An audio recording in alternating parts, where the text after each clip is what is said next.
Okay, good morning mga kanisker. Ito, mag-tutorial topic lang tayo about sa brakes. So, sa paglilinis ng brakes, yan, every PMS kailangan linisan yan. And then, ganito yung procedure sa pagbabaklas. Sa kailangan nyo lang ng 14mm na wrench. Yan, tulad yung ginagamit namin is box wrench. Pwedeng combination rin. Basta wrench na 14mm yung inner diameter niya, ayan, para maluwagan yung 14mm na bolt. Ayan, ito.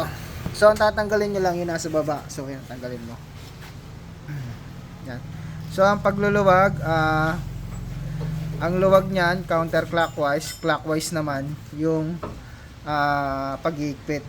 So, kailangan kasi may iba't ibang posisyon ng ganito. Pero sa Nissan Almera, guys, ganun lang.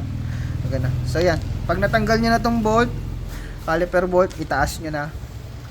Ayan. Sa taas nyo lang. Tapos, ugutin nyo itong pinaka-caliper para ayan. So, ito, alaga rin malaman nyo na kailangan grasahan din to. Ayan, tulad nyan, yung grasa. Oh, madumi na. So, pupunasan nyo, lilinisin, tapos papalitan ng panibagong grasa. And then, yan. Ito naman yung ayan, yung spring ng brake pad. Yan, dalawa po yan. Yan, sa Nissan Almera. Yan.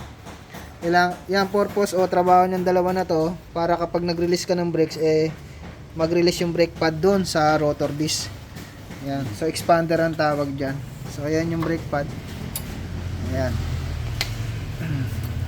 Yan yung mga lilinisan nyo, yung brake pad, saka yung yan, yung na yan, retainer nya, dalawa yan, ibabaw at itaas. So, ang gagawin nyo dyan, i-steel brushin nyo yan para mawala yung mga dumi-dumi. Tapos, sukatin nyo na rin yung wear out yung brake pad. So, ang thickness nito, guys, kapag kailangan na siyang palitan is 2.5mm. So, dito, kunin mo yung natin. So, dito, yung sukat ng kanyang brake pad is 6.8mm. So, pasok na pasok pa. So, makapal pa siya. So, kailangan maintenance lang, lilinisin lang. And then, kapag nalinis nyo na yung brake pad at yung mga retainer na yan, yung spring, yan, linisin nyo rin tong mga paglalagyan nya. Tapos, tanggalin nyo tong pinaka mismong caliper pin. Ayan, o. Ayan. So, pupunasan nyo yung grasa nya, alisin nyo, tapos lalagyan nyo ng panibago. Yan, linis na rin yung mga goma. Tapos, lilihain nyo rin tong rotor disc. Yan, para yung surface niya, yung kantuan dito ng rotor mag-flat o magpantay. Yan, kailangan lihain nyo po yan. Yan. And then, after nyan malinisan, gamit lang kayo ng mga brake cleaner. Yan, para malinisan siya ng ayos. And then, apply kayo ng brake paste. Yung brake paste, tulad na itong ginagamit namin. Yan, lalagay nyo siya dito. Ito sa dulo ng brake pad nyo, yan. Tapos lalagay nyo rin dito sa gilid. Yan. Para makakapaglaro ng ayos yung inyong brake pad. So yan, tulad ng ginagawa na yan, binabrush yung retainer niyan para may mga dumi-dumi at mga nakasiksik doon matanggal. Then i-spray yan. Yan, tapos linis din yan. Tapos dito naman sa likod, ayan. So, pag natanggal nyo yung gulong, ayan, tatanggalin nyo yung cap. Ayan. Gamit lang kayo ng flat screw. Ayan. Pag natanggal yung cap, ma-access nyo na yung 32mm na nut. Tapos, 30mm na nut. Gamit kayo ng 30mm na socket. Ayan. Luluwagan nyo siya. Then, kapag maluwag na, saka nyo na siya, pwedeng impakin. Okay, ayan. Tanggalin nyo na. So, hindi natatanggal yung brake drum nang hindi natatanggal yung nut. So, tatanggalin niya talaga siya. Ayan. So, dito sa paglilinis ng drum brake, lilinisin nyo lilihain nyo itong drum brake na to. Tapos, spray nyo ng brake cleaner. And then, ito, pupunasin nyo to. Yung mismong gilid niya. And then dito sa brakes naman, bago nyo siya isprayan ng brake cleaner, lilihain nyo muna siya. So gagamit kayo ng liha na mga 240 grit para mawala yung kintab nung mismong brake shoe. Brake shoe kasi ang tawag dyan. Yan. O kaya yung mga dumi-dumi na ano. Ayan, makikita nyo kulay brown na siya. Yan. Ibig sabihin naliyan na siya. And then lilinisin nyo yung mga sulok-sulok. Yan, gamit din ng brake cleaner. So ang ginagawa namin dito, ginagamitan muna namin ng degreaser. After ng degreaser, malinis na brake cleaner na para hindi mangalawang. And after nyo malinisan, lalagyan nyo yung mga greasing point. Lalagyan nyo ng grasa yung mga greasing point. Tulad yan, yan.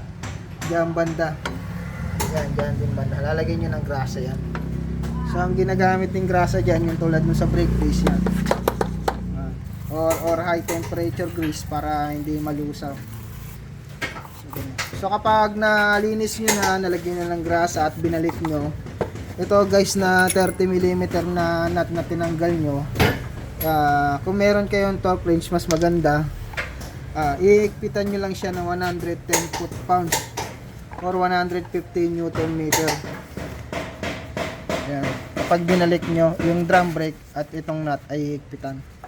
Yan. Para hindi ma-pressure yung bearing nung drum brake na hindi sobrang higpit. Kasi pag sobrang higpit masisira yung wheel bearing. So ayan. So ito yung ginagamit namin torque wrench. So yung torque wrench. Ito yung ginagamit namin torque wrench yan. So, kapag foot-pounds, 110 foot-pounds, isi-set nyo lang siya para mahigpitan siya ng tamang higpit ng mismong nut. Then yan, kapag nabuksan yung mga pang-ilalim, so may access na kayo sa mga suspension nyo, pwede nyo nang higpitan yung ibang part ng mga suspension nyo tulad nito, yung stabilizer link bolt, shock absorber bolt, yung mga lower arm bolt. So ang tawag doon is retightening bolt. Yun, maganda magawa yon since open na siya para ma-check yung mga pang-ilalim ng higpit na mga bolts. So mayroon kami na encounter na nagpa-PMS sa amin nung pag-check namin, yun maluwag yung ball joint, yung bolt ng ball joint.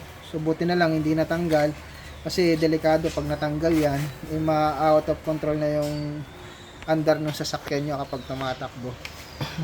So yun ang kalagayan ng retightening bolt ng suspension, yung pag-higpit sa kanya at kasama yung sa PMS.